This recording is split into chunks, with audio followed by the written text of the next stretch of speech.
Oui, toujours, ouais. Oui, bien sûr. T'es un peu dans une dépression un peu...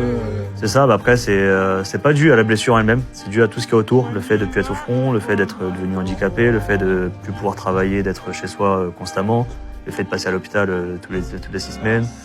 C'est plus ce qui est autour de la blessure. La blessure elle-même, j'ai consulté, il n'y a pas de honte à le dire. Bien sûr, bien sûr. J'ai consulté un psychiatre quand j'ai vu que justement, c'est un jour où j'ai commencé à voir la fenêtre et à vouloir passer par la fenêtre que j'ai décidé d'appeler. J'ai eu ces réflexes-là. Et donc on a longuement discuté, il n'y a pas de trauma, il n'y a pas de PTSD lié à ça. Mais il y a une dépression liée à tout ce qui est autour de la situation en tout cas.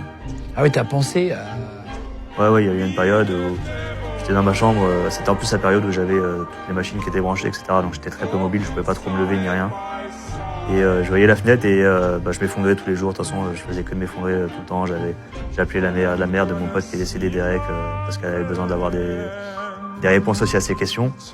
Je le faisais pour elle, mais derrière ça, c'était compliqué, je m'effondrais aussi. Puis à un moment, je voyais la fenêtre et puis j'avais envie d'y passer, donc j'ai eu le réflexe tout seul. Je me suis dit bon, c'est un peu trop, je vais commencer à appeler quelqu'un pour en parler. Et ça t'a aidé, ouais, déjà? Ça m'a aidé, ouais, ça m'a aidé. C'est pour ça, je pense que c'est un tabou qu'il faut un peu enlever dans le milieu militaire, des gens qui veulent pas se faire aider, qui pensent qu'on doit être dur ou être fort quand on est militaire.